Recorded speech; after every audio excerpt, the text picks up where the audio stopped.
Peggy 18. Alan Wake 2 is a horror game. In horror stories, we only have victims and monsters. We've come up with a new take on the dark presence, which is more dangerous and terrifying than ever.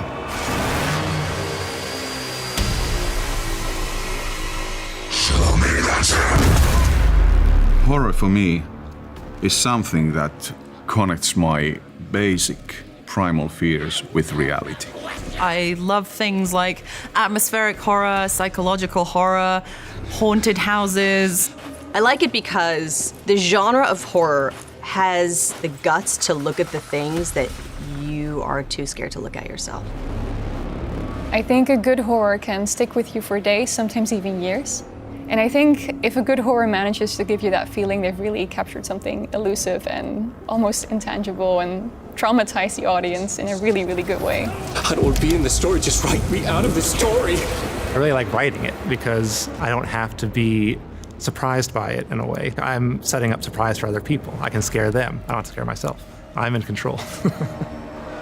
Alan Wake 1 was very much known for its narrative, and it was telling a horror story, but then there was a bit of a dissonance between the story trying to have this slightly more slow burn feel to it and the kind of fast-paced action gameplay. So we just felt that there was much more of a cohesive fit between the genre of survival horror and the kind of story we wanted to tell for the sequel.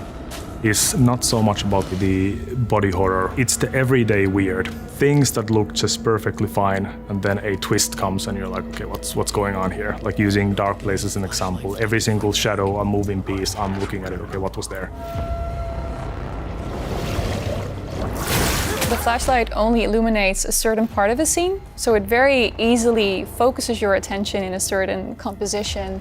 Having the lighting and the shadows dance around the environment quickly incites your brain to play tricks on you.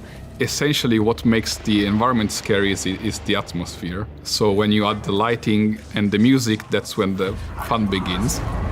Horror tends to be quite a, personal perspective towards the issue itself. At times I've noticed that I felt uneasy, even anxious.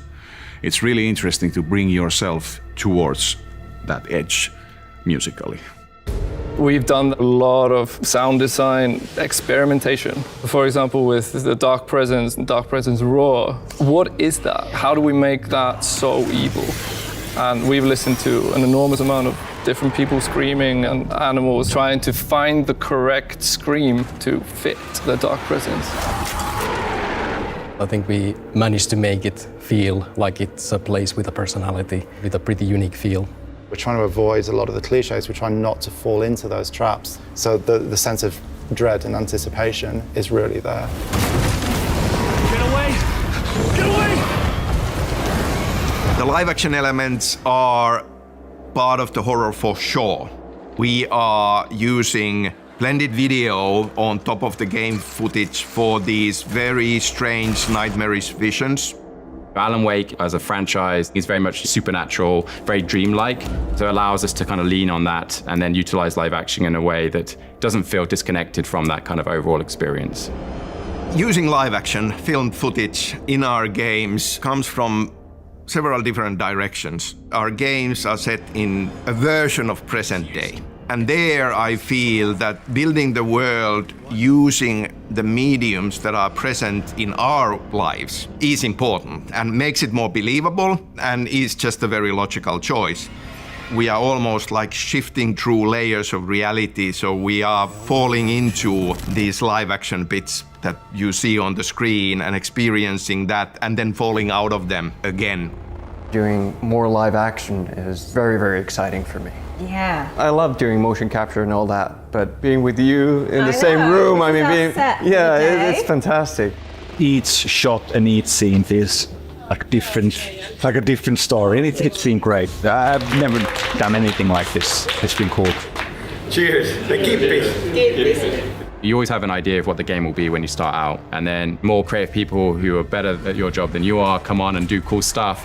This idea I had is kind of not exactly as it was when we started out, but it's become this thing which is even better than what I thought it was going to be. I feel lucky that I have been able to stuff all kinds of crazy experimental things into this experience. Atmosphere and horror and interactive storytelling and mixing of different mediums together, all of that combine into what Alan Wake 2 is. Fans of the original game and people who may have not experienced Alan Wake, be afraid, be very afraid.